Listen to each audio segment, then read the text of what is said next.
Welcome, my friends, to the show that never ends. And as you see, I'm all on my own. Kieran is snowed under with work. I know he's a student, so you don't hear of that very often. But there you go.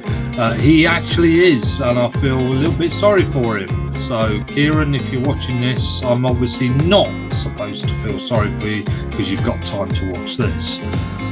Okay, let's start with Wycombe versus Portsmouth. 2-0 to Wycombe. Excellent. Mehmeti, brilliant. What are we going to do? We are going to lose him, be it January or at the end of the season. Does it matter whether it's January or the best? No, not really. Let's just get a decent price, like 5 million. I think that's fair enough, don't you? Portsmouth, though, it's good to beat them, but they're not. They're now 8th and we're 10th. We will overtake Portsmouth, I feel. If you look at their scores since middle of October, drew, lost. Not good. Haven't won for a little while. They beat MK Dons in the FA Cup and they beat Ipswich in the EFL Trophy. They're doing fine in those two, but in the league, they can't win a thing. So, Portsmouth aren't doing extremely well at the moment. There were a few games on Saturday. If we have a look at them in this league, Derby drew with Sheffield Wednesday. Good for Wycombe. MK Dons and Burton drew 1-1. Not good for either. Shrewsbury beat Lincoln. Who cares? Forest Green beat Cambridge 2-1. Not good for Cambridge, that is for sure. And Accrington and Oxford drew 1-1. Not who really cares. So if we look at that table now, okay, does it make much difference Wycombe winning? Well, in 10th, we've got 28 points. To get to 6th, we need 31. 3 points. 3 points is the difference of getting into the playoffs. Above us, we have, within those 2 or 3 points, we've got Port Vale, whose goal difference is worse than Wycombe's. We're actually on a +3. They're on -5. Portsmouth, who are 1 point above us with a better goal difference. Derby, who are only 2 points above us with a better goal difference. And then Peterborough, who are 3 points above us with a far better goal difference. Now, it comes to this. We play Portsmouth as the last game of the season. We need to beat Port Vale, Portsmouth, Derby and Peterborough. They're the games that are going to count, all right? Whether we beat Morecambe, who cares? Everybody beats Morecambe, who cares?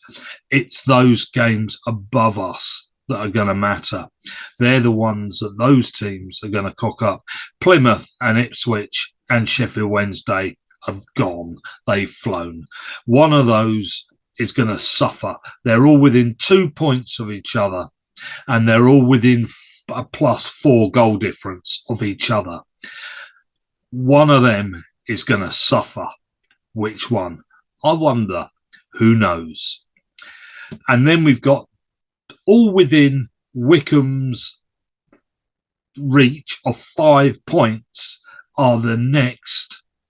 Well, we've got Barnsley 33, Bolton 32, Peterborough 31, Derby 30, Portsmouth 29, Port Vale 29, Wycombe 28. Who knows? We're all mid-table, really. Who knows? We can say, we're going to do it. And they'll all be saying, we're going to do it. Who knows? At the bottom, I'm afraid, Forest Green, MK Dons, Burton and Morecambe. And Cambridge losing that game was a massive. That's not going to do them any favours. But well done, Wycombe, for beating Portsmouth. Great. McCleary scoring again. Interesting lineup.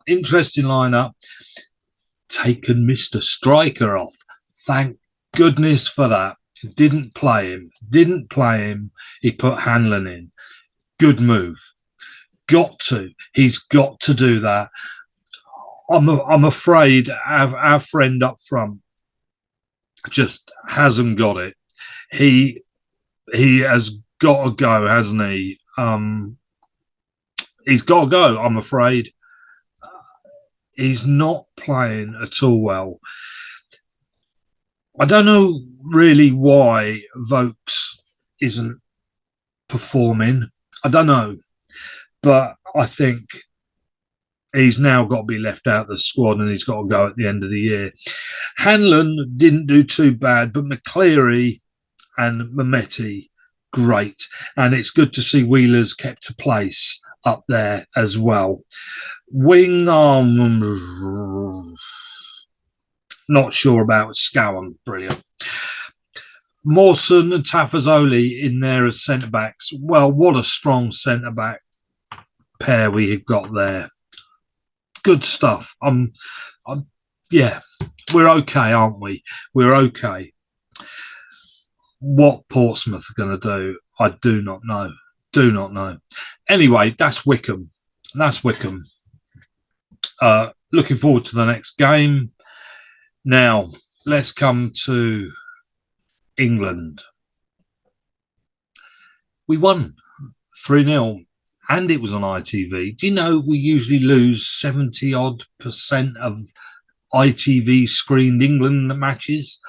And so that data, there's a boring piece of data. Do you want some more boring pieces of data? In this World Cup, 25% of the games have had penalties. I need to look up how many have been missed, thinking about it. And I want to mention now Mr. Poland, old Lewandowski and his, what dreadful penalty taking. This slow drag foot kick. No wonder. I mean, he missed one, didn't he? Then he got another one in this game, and he messed that up, didn't he? And got another go at it. Because I'm not sure. Was it people ran into the box? I know there were people running into the box before he took it, but the goalkeeper stepped off his line as well. Could have done them for either. We're not going to go through everything because Kieran's not here, and it'd be better for me to discuss them. I'm just going to mention a couple of things.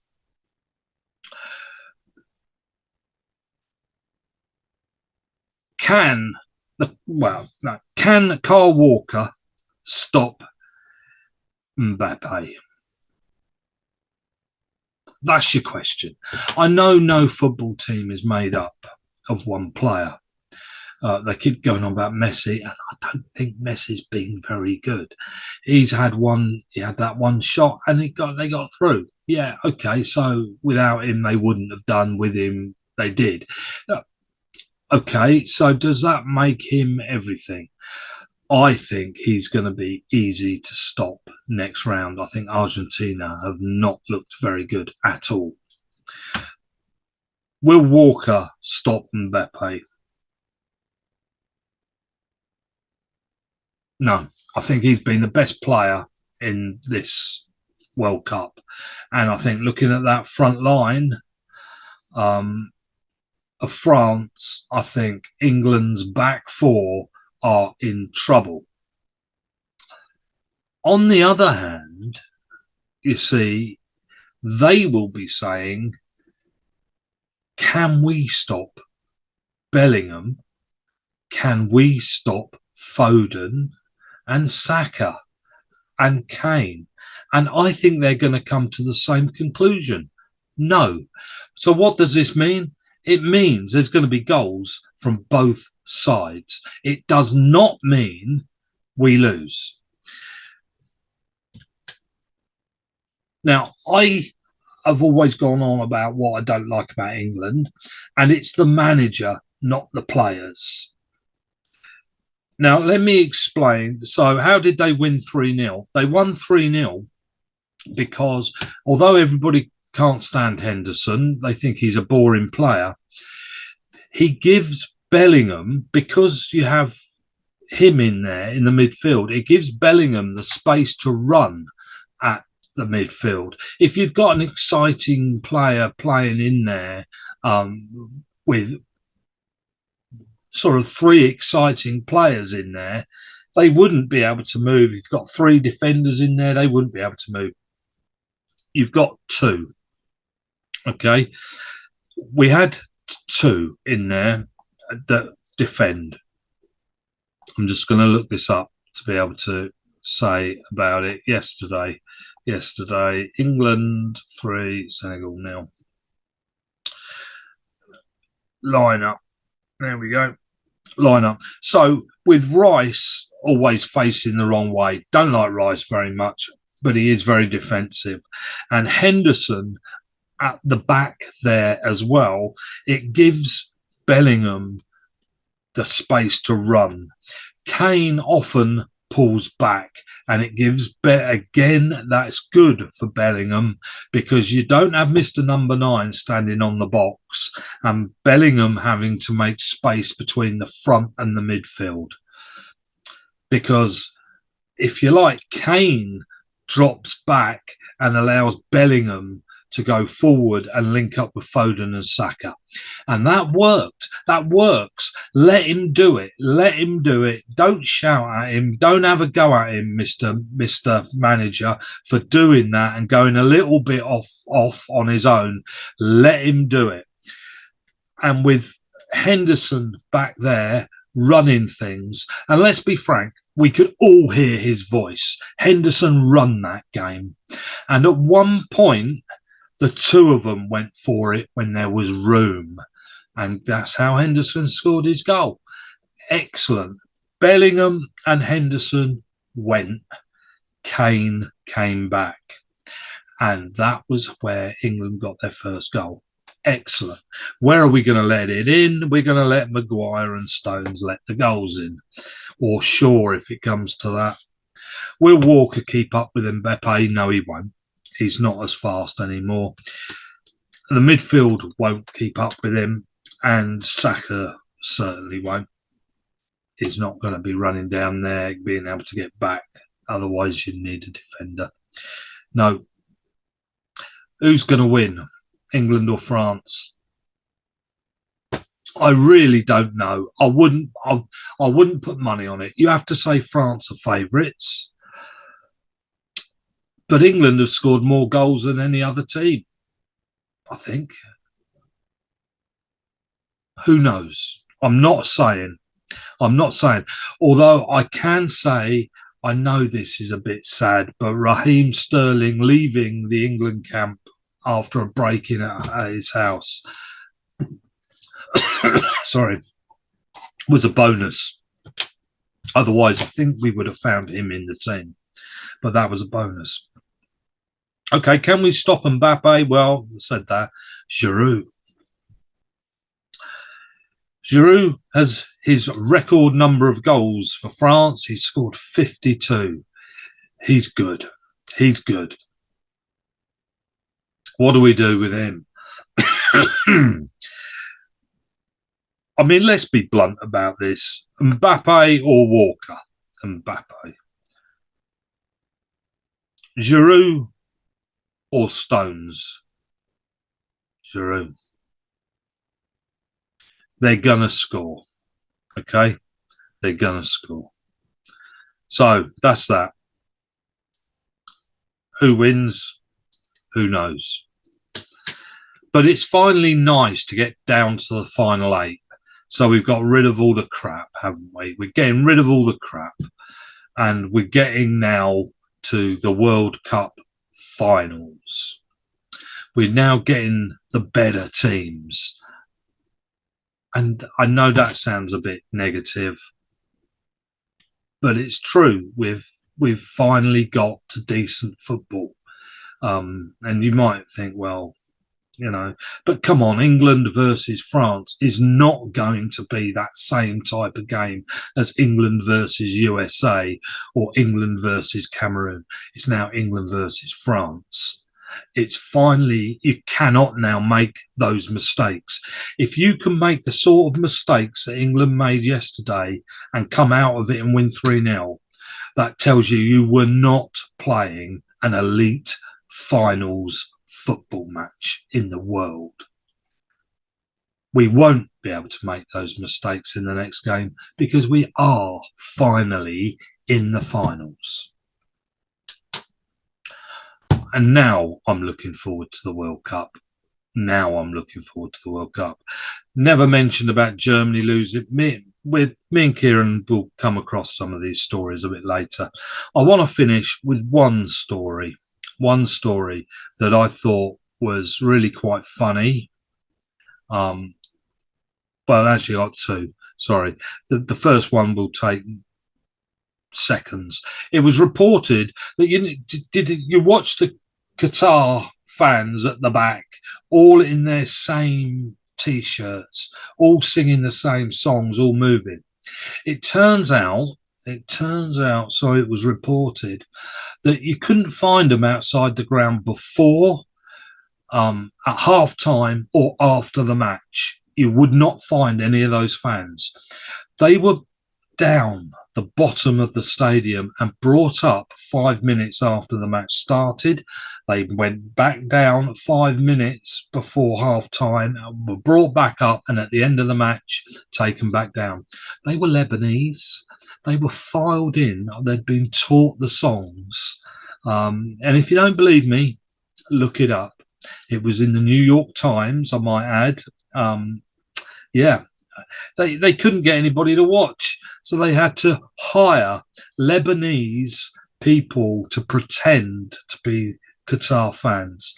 Now, never again. We've got to sort out a way of playing these games in places where they will have fans, because otherwise, and they can't go out having scored 1 goal in 3 games. It's got to be somewhere. We've got to look on how to have the World Cup in countries that are at least interested in football. It cannot be held in countries that don't care about football, that you have to hire people in. It's got to be in an environment that the rest of the world are used to in playing football. The whole thing about you're not allowed to do this, we've got the rules about that. You do anything to do with that and you'll be arrested. You'll do this. It cannot be that. It cannot be that. This is the World Cup finals. It cannot be on their terms. They are holding it on our terms, and they have to be interested in football. Otherwise, it's stupid. That's my opinion. Okay. And last but not least, 4 years' time, how are they doing it? Well, as you know, there's going to be 48 teams. They haven't decided yet because it's going to be in America, Canada, and Mexico. It's going to be on, I think, 5 different timelines. It's going to be mad. They haven't decided yet anything. The first thing they've got to make their decision of, do Canada, America, and Mexico get a free entry? 3 teams get free entries. I think they will. The next thing they've got to decide is on how to play these games out. It can't obviously be in groups of 4. It's going to probably be in groups of 3. So every team play twice. That means there are more chances of everybody having the same amount of points, the same amount of goal difference, the same amount of goals for. You cannot sort of get rid of teams based on yellow cards all the way through. That was the last resort. Well, if you've got groups of 3, that's going to be all the time. So they need to come up with a different way of doing it. This is if they have the groups of 3, which they probably will. And this is the way they're looking at doing it. Okay. First of all, there is another problem, may I say, and that is the other problem is 2 teams will be playing while 1 team watches, and the chances are so everybody knows what happens if you get a draw and you'll both go through, or if they win, they'll be in, they'll be out, and that's dangerous, where 1 team isn't playing while you're finishing it off with the other 2 teams. That's dangerous. And lastly, they're looking at to sort out that point stuff. So people do get different points, that you get 3 points for a win, you get 1 point for a draw, but you'll get an extra point based on a penalty shootout in every draw. So what they're looking at is taking the penalties before the game kicks off, so that 1 team will automatically have a point before you play the game. And so when you play that game, you'll either be only picking up 1 point and the other team will get a point anyway, or you could, by getting a draw and winning the penalty shootout, know you could get 2 points. Bit daft, isn't it? I mean, we really are taking away football out of that tournament. There will be far more chance. I mean, you can pick up 2 points on penalty shootouts. You'll be able to pick up 6 points for 2 wins, and you'll be able to pick up 4 points for 2 draws. I don't get that. Don't get that, because you'd be able to pick up. Well, I mean, that's stupid, isn't it? I think that's daft, but that's they got to look a little bit more at that. They've certainly been discussing that, and that looks like what they're going to do. But what I would say is I think there'll be a lot of crap teams get further through the tournament, because what they would do then is, when you've taken all these teams, the 3 from the 2, you'll end up then in a stage of 32 teams left once you got rid of the 1 out of the 3. And then it goes into a knockout stage straight away. I like knockout stages,